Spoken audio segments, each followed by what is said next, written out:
Highway जाम करने पर दर्ज हुए मुकदमों से जनता में उबाल, प्रशासन पर कार्रवाई के नाम पर सवाल। चिरगांव थाना क्षेत्र के अंतर्गत ग्राम करगुआ में हाईवे जाम करने के मामले में पुलिस द्वारा दर्ज किए गए मुकदमों में स्थानीय लोगों में जबरदस्त आक्रोश पैदा हो गया है। आमजन का आरोप है कि प्रशासन ने उनकी पीड़ा और समस्याओं को सुनने के बजाय उन पर ही कानूनी कार्रवाई कर दी, जिससे गहरी नाराजगी फैली हुई है। मृतक के परिजनों का कहना है कि उनके बच्चे की गोली मारकर हत्या की गई। उसी को लेकर परिजन 8 थाने में रिपोर्ट दर्ज कराने के लिए गए तो वहां रिपोर्ट लिखने में टाला मटोली कर रहे थे। इसी पर उन्होंने मजबूरी में सड़क पर उतरकर अपनी आवाज़ उठाई। जब मृतक के परिजनों व गांव के लोगों ने शांतिपूर्वक विरोध दर्ज कराया तो प्रशासन ने उन्हीं पर मुकदमे दर्ज कर लिया। जिला पंचायत सदस्य विवेक राजपूत गोलू माते ने कहा कि हमने प्रशासन से बार बार गुहार लगाई है, लेकिन किसी ने नहीं सुना। अब जब हमने आवाज़ उठाई तो हम पर ही मुकदमा दर्ज कर दिया गया। क्या अब आम आदमी अपनी बात कहने का हक नहीं है? जनप्रतिनिधियों और सामाजिक संगठनों ने भी इस कार्रवाई की निंदा की है। उनका कहना है कि यह जनता की अभिव्यक्ति की स्वतंत्रता पर सीधा हमला है। 2 सिविल में आए सिपाही तो बोले वो मकान कहाँ है, हमने थोड़ी दूर है, चले जा। आपको ने बोले सीओ जी है चिरगांव थाने के, मतलब इस तरह के गुमराह कर रहे थे वे लोग कि हम बता नहीं सकते हैं। और कह रहे ले जाओ ले जाओ। अरे हमने की जब रिश्तेदार आ जाएंगे तभी तो चलेगी, वो लोग गांव के लोग इकट्ठे हो जाएंगे तभी तो ले जाएंगे। तो वे लोग नहीं माने, धक्का मुक्की, ना किसी ने धक्का मुक्की की, ना कोई गाली गलौज भाई, किसी ने कुछ भी नहीं कहा। और जो कांड हुआ है पहले डॉक्टरी नवजीवन में करवाई तो वहाँ के नवजीवन वाले डॉक्टरी रिपोर्ट नहीं दे रहे थे, वो बोले वो पुरानी चोट है। फिर मेडिकल में डॉक्टरी भाई पोस्टमार्टम के बाद दोबारा सिटी स्कैन भाई, तब उसमें कारतूस निकला, डॉक्टरों ने निकाला और पुलिस डिब्बी में धर के ले गई। और मुलजिम अभी तक नहीं पकड़े। पुलिस को सब जानकारी है, पुलिस को सब जानकारी क्या हुआ क्या नहीं हुआ, और फुटेज भी निकाला गया, मगर अभी तक मुलजिम अरेस्ट नहीं हुए। ये हमारे साथ हो रहा, मेरा खास भतीजा है। और मैं क्या करता हूँ, मैं बीजेपी से पूरी जिंदगी भर के पूरे परिवार और रिश्तेदार जुड़े हैं। वो आज तक मुझको कानून बिल्कुल समझ में नहीं आ रहा है कि क्या हो रहा है बीजेपी सरकार में। क्या चाह रहे हैं? हमको तो न्याय मिलना चाहिए।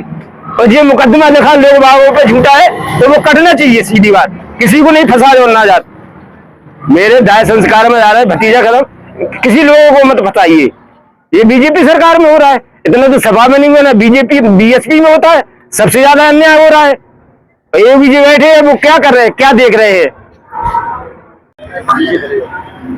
ये आपके खिलाफ एक मुकदमा दर्ज हुआ है, क्या पक्ष है आपका? देखिए, हमारे खिलाफ मुकदमा जो हुआ है उसके पहले एक मुकदमा और हुआ है जिसमें पुलिस अभी तक निष्क्रिय दिख रही है। एक लोधी राजपूत समाज के व्यक्ति की गोली मारकर हत्या कर दी गई थी। जब उनका पोस्टमार्टम हुआ, पहले तो तथ्य छुपाया गया, ये बताया गया कि एक्सीडेंट हुआ है, लेकिन जब पोस्टमार्टम हुआ पता चला उनके सिर में गोली है, तो साफ स्पष्ट हो गया कि ये मर्डर है। जब पोस्टमार्टम होके बॉडी आई तो सभी लोग दाह संस्कार के लिए खड़े थे और ये कहा था कि भैया हम अंतिम संस्कार तभी करेंगे जब लोग वहां पर मुकदमा पंजीकृत हो जाएगा, क्योंकि घटना 8 थाने की है। जब 8 थाने की घटना थी तो यहाँ से संबंधित लोग 4 बजे से ही पुलिस वालों की गाड़ियां, झांसी जिला की गाड़ियां आ रही थी। पता नहीं किस बात पे आ रही थी या किस प्रोटोकॉल के तहत आ रही थी, लेकिन यहाँ जब कोई घटना घटती है स्वाभाविक है कि लोग खड़े होंगे। लोग खड़े इसलिए होंगे कि कोई किसी की भावनाओं से जुड़ा है, कोई किसी के अंतिम संस्कार के लिए आ रहा है। और करगुआ आप देख सकते हैं, अभी बाजार भी यही है, सर्विस रोड भी यही है, खेती किसानी का समय चल रहा है, तो स्वाभाविक है कि 20-50 लोग तो वैसे भी इकट्ठे रहते हैं। और जब ऐसी कोई घटना घटती है तो स्वाभाविक है लोग आते हैं। और उसको तुम ये कहो कि उपद्रव हो रहा है, लोग इकट्ठे हो रहे हैं, तो हमें नहीं लगता कि ये मतलब जो किसान हैं, जो छोटे छोटे बच्चे हैं, आप जो देख रहे हैं यहाँ पर, आप कैमरा घुमाइए, ये जितने लोग यहाँ पर खड़े हैं कहीं ना कहीं इनको मुकदमा में पंजीकृत कर दिया गया है। अब किसी की क्या पढ़ाई चल रही है, किसी के साथ क्या समस्या है, अगर इस तरह सभी पे इकट्ठा मुकदमा लिखने लगे तो ये लोग कानून को अच्छी दृष्टि से देखेंगे या खराब की दृष्टि से देखेंगे? या जो योगी जी के भरोसे, मैं एक बात और आपको बता दूं, और जिला प्रशासन और उत्तर प्रदेश के मुखिया और सरकार इस बात को अच्छे से समझ ले कि करगुआ गांव और बरल गांव आज तक भारतीय जनता पार्टी जब भी चुनाव हुआ है कभी हारा नहीं है। आज तक का इतिहास ही है।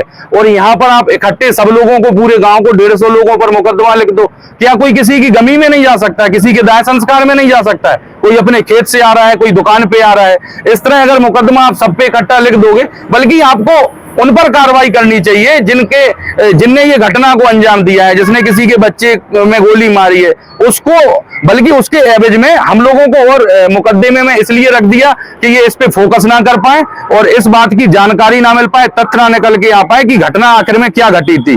और जब हम लोगों पे मुकदमा हो गया तो 4 लोग और इस बात को सोच भी ना पाए कि इसके लिए पैरवी करें या नहीं करें।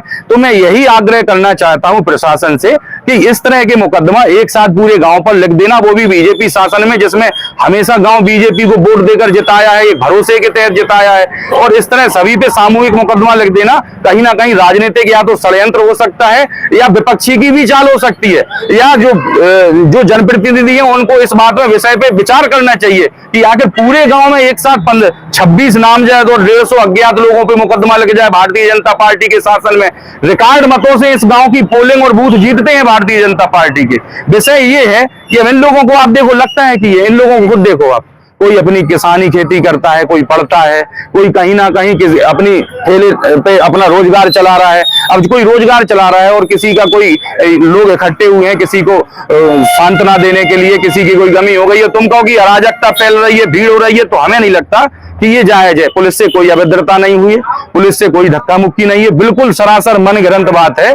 जब मुकदमा नहीं लिख रहा था तो लोग आक्रोशित इस बात के लिए हो रहे थे कि समय भी हो रहा है, दाग भी लगना है, अंतिम संस्कार भी होना है, और बराबर लेट पुलिस कर रही हो, बल्कि पुलिस बराबर ये कह रही थी 10 मिनट रुक जाओ, 15 मिनट रुक जाओ, मुकदमा लिखने वाला है, बल्कि ऐसा कुछ नहीं था।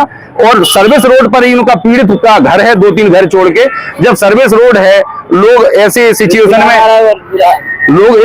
सिचुएशन में जब इकट्ठे हैं तो हमें लगता है कि ये कहीं ना कहीं या तो साजिश है, और अगर नहीं है तो इसको आला कमान को इस बात पे गौर करना चाहिए कि भाई जब बीजेपी का पूरा गांव है, पूरे बूथ जीतते हैं, तो पूरे गांव को एक साथ क्यों आखिर मुकदमा में पंजीकृत कर दिया गया है।